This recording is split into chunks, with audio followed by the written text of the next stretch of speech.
Hello brothers and sisters, welcome to our channel. చాలామంది యువతలో చాలా ఐడియాస్ ఉంటాయి కొత్త బిజినెస్ స్టార్ట్ చేయాలని చెప్పేసి. వ్యాపారం స్టార్ట్ చేయడానికి మంచి ప్రాజెక్టు ఐడియాస్ ఉంటాయి. బట్ ఆర్థిక స్తోమత సరిగ్గా లేకపోవడం వల్ల వాళ్ళకి ఆలోచనలు మొదట్లోనే ఆగిపోతాయి. అలా ఆగకుండా ఉండాలని చెప్పేసి కేంద్ర ప్రభుత్వము ఈ యొక్క అన్ఎంప్లాయ్మెంట్ నిరుద్యోగులకు ఎవరైతే ఉన్నారో వాళ్ళకి ఒక భారీ శుభవార్త చెప్పింది. అదేంటంటే 25 లక్షల వరకు పిఎంఈజీపీ కింద 25 లక్షల వరకు లోన్ ఇవ్వాలి అని చెప్పేసి, దాని మీద 35% సబ్సిడీ ఇవ్వాలని చెప్పేసి ఒక కీలక నిర్ణయం తీసుకుంది. ఇది గతం నుంచి నడుస్తూనే ఉంది. మళ్ళీ ఇప్పుడు బ్యాంకర్స్కి అవకాశం కల్పించింది. దట్స్ వై ఇప్పుడు మనం ముందుకు వచ్చాము. సో ఎవరైతే యువత ఉన్నారో కొత్తగా వ్యాపారం స్టార్ట్ చేయాలి, తమ కాళ్ళ మీద తమ నిలబడాలి, 10 మందికి ఉపాధి కల్పించాలి, వ్యాపారం చేస్తూ 10 మందికి ఉపాధి కల్పిస్తూ సంతోషంగా ఉండాలి అని చెప్పి ఎవరైతే కోరుకుంటున్నారో అలాంటి వారికి ఆర్థికంగా బ్యాంకు నుంచి 25 లక్షల వరకు లోన్ ఇవ్వాలని చెప్పేసి ప్రభుత్వం, ఏది కేంద్ర ప్రభుత్వం, రాష్ట్ర ప్రభుత్వం కాదు, కేంద్ర ప్రభుత్వం. So A to Z details చెప్తాను పిఎంఈజీపీ గురించి. సో దయచేసి వీడియో లైక్ చేయండి, 10 మందికి ఉపయోగపడుతుంది. కొత్తగా వస్తే సబ్స్క్రైబ్ చేసుకోండి. ఓకే, టాపిక్లో భాగంగా మీకు స్క్రీన్ మీద చూపిస్తున్నాను చూడండి. పిఎంఈజీపీ ద్వారా మనము ఎలా లోన్ పొందాలి అనేది స్టెప్ బై స్టెప్ ఎక్స్ప్లెయిన్ చేస్తాను. ఓకే, సో ఫస్ట్ మనము అర్హత ఏంటి అంటే, మనం ఫస్ట్ ఇండియన్ అయి ఉండాలి. మన ఏ రాష్ట్రంలోనే ఉండొచ్చు, బట్ ఇండియన్ అయి ఉండాలి. కనీస వయసు 18 ఇయర్స్ నిండాలి. కనీస వయసు 18 ఇయర్స్, 18 సంవత్సరాలు నిండి ఉండాలి. అలాగే 10th ఉంటే ఓకే, బట్ కనీసం 8th క్లాస్ పాస్ అయి ఉండాలి. ఫెయిల్ కాదండి, పాస్ అయి ఉండాలి. అలాగే మీరు కొత్తగా వ్యాపారం మొదలుపెట్టి ఉండాలి. దీని మీనింగ్ ఏంటంటే, మీకు ఆల్రెడీ వ్యాపారం ఉన్నట్లయితే దాన్ని ఎక్స్టెండ్ చేయడానికి ఈ స్కీమ్ కాదు. కొత్తగా ఎవరైతే వ్యాపారం స్టార్ట్ చేయాలనుకుంటున్నారో వాళ్ళ కోసం ఈ స్కీమ్. పాత స్కీమ్ మనకి అంతకుముందు చేసిన వ్యాపారాన్ని ముందుకు తీసుకువెళ్ళాలి అని చెప్తే కాదండి. కొత్తగా అసలు వ్యాపారం అనేది కూడా కొత్తగా స్టార్ట్ చేయాలి. ఓకే, గతంలో ఇదే పేరు మీద వ్యాపారం తీసుకోలేదా అంటే, మీరు గతంలో ఇలాంటి లోన్స్ ఏమైనా తీసుకుంటే అనర్హులు అయిపోతారు. మీరు అర్థం చేసుకోండి క్లియర్గా. ఓకే, సో ఇవేమి మేము చెప్పినవన్నీ కూడా మీరు సాటిస్ఫై చేస్తే మీరు ఈ స్కీమ్ అర్హులు అవుతారు. సో ఇప్పుడు మనం ఖచ్చితంగా ఒక ఐడియా, బ్యాంకర్కి ఒక ఐడియా చెప్పాలి. సార్, నేను ఒక డైరీ ఫామ్ పెట్టాలనుకుంటున్నాను. ఒక 10 పశువులను తీసుకొని వాటి ద్వారా మిల్క్ ప్రొడ్యూస్ చేసి దాని ద్వారా నలుగురికి ఉపాధి కల్పిస్తూ, ఇది నా ఐడియా సార్, సంవత్సరానికి ఇంత టర్న్ ఓవర్ ఉంటుంది, మనకి ఏదైతే బ్రేక్ ఈవెన్ పాయింట్ ఉందో నేను 1 yearలో రీచ్ అయిపోతాను బ్రేక్ ఈవెన్ పాయింట్. సో ఈ యొక్క వ్యాపారం సైకిల్ ఇలా ఉంటుంది, ఇది నా ప్రాజెక్టు అని చెప్పి మీరు ఒక మేనేజర్కి చెప్పగలిగినట్లయితే అది ఈ యొక్క ఎంఎస్ఎంఈ. మీరు ప్రతి స్కీమ్ కూడా ఎంఎస్ఎంఈ కింద ఉంటుంది. అంటే మైక్రో స్మాల్ మీడియం ఎంటర్ప్రైజెస్. అంటే మీరు అందులో కూడా ఏ సెక్టర్, మ్యానుఫ్యాక్చరింగ్ సెక్టరా, సర్వీస్ సెక్టరా? మనం చెప్పేది ఇప్పుడు మ్యానుఫ్యాక్చరింగ్ సెక్టర్కి సంబంధించింది. అలాగే సర్వీస్ సెక్టర్ ఆల్సో. సో అలాగే మనకి అర్బన్లో ఉంటున్నారా, రూరల్లో ఉంటున్నారా అనేది బట్టి మీకు లోన్ డిసైడ్ చేయబడుతుంది. అలాగే సబ్సిడీ డిసైడ్ చేయబడుతుంది. సో ఇవన్నీ కూడా మైండ్లో పెట్టుకోండి. సర్వీస్ సెక్టరా, మ్యానుఫ్యాక్చరింగ్ సెక్టరా, రూరల్, అర్బనా అని కూడా మీరు చూసుకోండి. ఓకేనా? సో ఒకవేళ మీరు వ్యాపారం ఐడియా, ఫర్ ఎగ్జాంపుల్ చూడండి, కొన్ని మీకు ఇచ్చాను, డిస్ప్లే చేస్తున్నాను. అక్కడ ఏముందండి, బేకరీ కావచ్చు, ట్రైలరింగ్ యూనిట్ కావచ్చు, పేపర్ బ్యాగ్స్ తయారీ కావచ్చు, మొబైల్ రిపేరింగ్ కావచ్చు, ఆగ్రో ప్రాసెసింగ్. ఎక్కువగా ఆగ్రో ప్రాసెసింగ్కి ఎక్కువ అవకాశం కల్పిస్తారు ఈ బ్యాంకర్స్. దయచేసి మీరు ఏవైతే నేను ఇప్పుడు తెలియజేస్తున్నానో నోట్ చేసుకోండి. ఏ వ్యాపారాలు వస్తాయి, ఏ వ్యాపారాలు రావు అనేది చూడండి. ఓకే, నెక్స్ట్ మనకి ప్రాజెక్ట్ రిపోర్ట్ తయారీ. ఎస్, మనము క్లియర్గా ప్రాజెక్ట్ రిపోర్ట్ తయారు చేసుకొని బ్యాంకర్ని తెలియజేయాలి. బ్యాంకర్ని మనం అప్రోచ్ అవ్వాలి. అందులో ప్రాజెక్ట్ రిపోర్టు ముందు మన వ్యాపారం పేరు, అలాగే మనకి వ్యాపారానికి ఎంత ఖర్చు అవుతుందో తెలియజేయాలి. అలాగే ఆదాయ అంచనా, ఎంత ప్రాఫిట్ వస్తుంది, 6 నెలలకి ఎంత ప్రాఫిట్ వస్తుంది, 7 నెలలకి ఎంత ప్రాఫిట్ వస్తుంది, లేదా సంవత్సరానికి ఎంత ప్రాఫిట్ వస్తుంది, ఖర్చు ఇంత అవుతుంది, బడ్జెట్ ఇంత, క్యాపిటల్ ఇంత అవసరం అనేది కూడా తెలియజేయాలి. అలాగే లాభ నష్టాలతో సహా, ఒకవేళ వ్యాపారం అంత క్లిక్ అవ్వకపోతే నష్టం ఏ విధంగా ఉండబోతుంది, ఇది ఒక ప్రాజెక్ట్. ఈ ప్రాజెక్ట్తోనే మీరు బ్యాంకర్ని కలవాలి. మీరు ఆన్లైన్లో అప్లై చేసిన తర్వాత 10-15 రోజుల్లో మీకు బ్యాంకర్ నుంచి కాల్ వస్తుంది. ఒకవేళ కాల్ రాకపోయినా మీరు బ్యాంకర్ని అప్రోచ్ అవ్వాలి. ప్రతి గ్రామానికి, అర్బన్కి ఒక స్పాన్సర్ బ్యాంక్ ఉంటుంది. ఆ బ్యాంక్లో మీరు అకౌంట్ ఓపెన్ చేసుకొని ఆ బ్యాంక్ ద్వారా కన్సల్ట్ అయితే మీకు ఈజీగా లోన్ శాంక్షన్ అవుతుంది. ఓకే, అసలు కావాల్సిన డాక్యుమెంట్స్ ఏంటి అంటే, అవసరమైన డాక్యుమెంట్ ఖచ్చితంగా ఆధార్ కార్డు కలిగి ఉండాలి. అలాగే మనం అనుకున్నట్టు 10th కాకుండా 8th అనుకున్నాం కదా, 8th పాస్ అయ్యి ఉండాలి. కాబట్టి 8th క్లాస్ ఉంటే సరిపోతాయి. పాస్ సర్టిఫికేట్స్, అలాగే ఒక బ్యాంక్ అకౌంట్. సో మనం ఏదైతే బ్యాంక్ అని అప్రోచ్ అవుతున్నామో అందులో బ్యాంక్ అకౌంట్ కలిగి ఉండాలి. అలాగే రేషన్ కార్డు, రేషన్ కార్డు కలిగి ఉండాలి. సో రేషన్ కార్డు కలిగి ఉన్నా లేకపోయినా ఏదైనా లేదా గుర్తింపు కార్డు ఉన్నా సరిపోతుంది. రేషన్ కార్డే ఉండాలని లేదు ఈ స్కీమ్కి, ఓకేనా.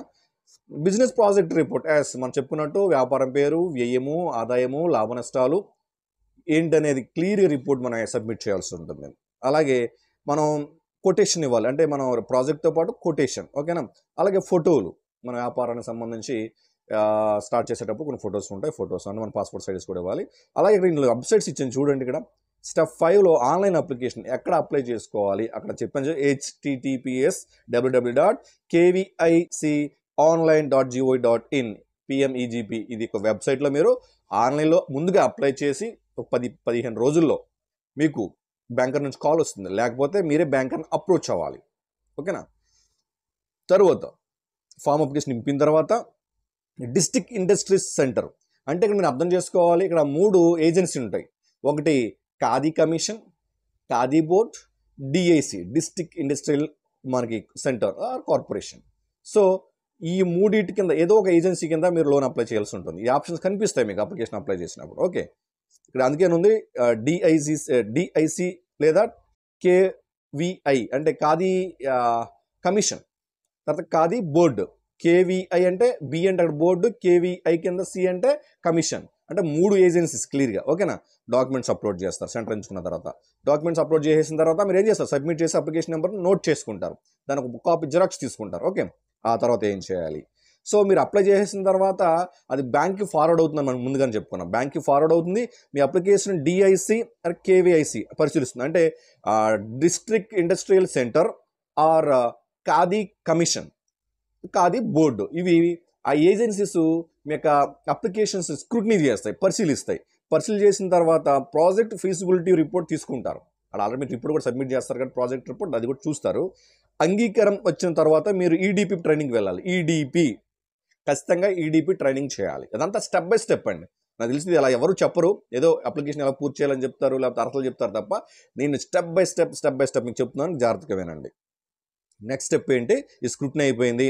మీరు అప్లికేషన్స్ మీ ఏదైతే లాగిన్ ఉందో ఆ లాగిన్లో అప్లై చేసిన తర్వాత అక్కడ డిస్ట్రిక్ట్ ఏవైతే డిఐసి కావచ్చు, ఖాదీ బోర్డు కావచ్చు, ఖాదీ కమిషన్ కావచ్చు, ఆ వెరిఫికేషన్ చేసిన తర్వాత మీ యొక్క అప్లికేషన్స్ యాక్సెప్ట్ చేస్తారు. As a bank plus boards 2 కూడా యాక్సెప్ట్ చేయాలి.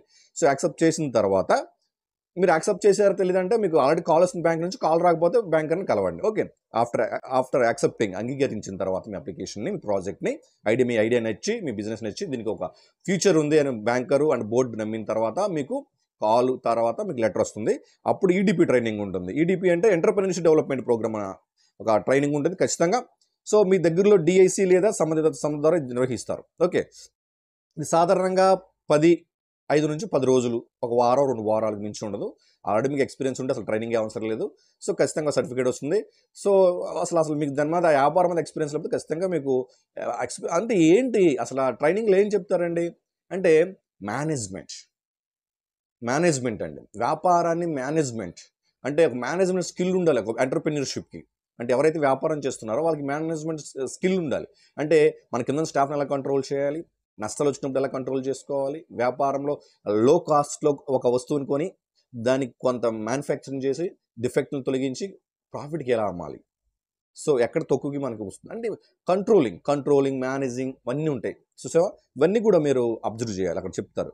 ఇవన్నీ అయిపోయిన తర్వాత పూర్తి అయిపోయిన తర్వాత స్టెప్ 8 నెక్స్ట్ ఏంటి, బ్యాంక్ లోన్ మంజూరు. ట్రైనింగ్ అనంతరం మీ అప్లికేషన్ బ్యాంకుకి పంపబడుతుంది. ఎక్కడ నుంచి, బోర్డు నుంచి. బ్యాంక్ వాళ్ళు వెరిఫై చేస్తారు, మీరు ట్రైనింగ్ అయిపోయినట్టు బ్యాంకు పంపిస్తారు, బ్యాంక్ ఎవరు రుణం మంజూరు చేస్తుంది.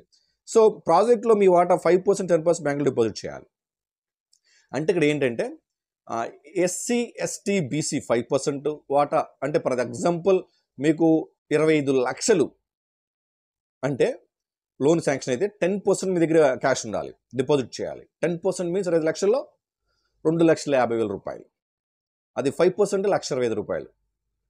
ఎస్సీ ఎస్టీ బీసీకి 5%, ఓసీకి 10%. వీళ్ళు తమ యొక్క ప్రాజెక్టులో ఉన్న ఎక్స్పెండిచర్ ఏదైతే లోన్ శాంక్షన్ అవుతుందో అంత మెయింటైన్ చేయాలి డిపాజిట్, ఓకేనా. సబ్సిడీలో ఉంటుంది. సో మీరు వ్యాపారం ప్రారంభించిన తర్వాత బ్యాంక్ ద్వారా సబ్సిడీ కేంద్ర ప్రభుత్వం నుంచి బ్యాంక్ వస్తుంది. మీరు వ్యాపారం స్టార్ట్ చేసిన తర్వాత అంటే మీరు వ్యాపారం స్టార్ట్ చేసిన తర్వాత ఇంచుమించు ఒక 1 ఇయర్ వరకు అది హోల్డ్ చేయబడుతుంది సబ్సిడీ. అంటే మీరు ముందు ఈఎంఐ కట్టుకుంటూ పోతారు.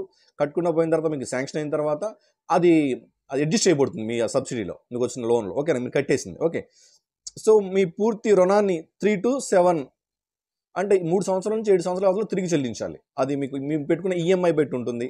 ఓకేనా, మీకు వస్తున్న వ్యాపార లాభాలు బట్టి ఉంటాయి. ఇవన్నీ కూడా డిసైడ్ చేయబడతాయి. అలాగే వ్యాపారం ప్రారంభించినప్పుడు మిషన్ కొనుగోలు చేయడానికి కానీ సక్రమంగా చేయడానికి కానీ మీకు స్టాటస్ నివేదికలు సమర్పించాల్సి వస్తుంది. ఓకేనా, బ్యాంక్కి.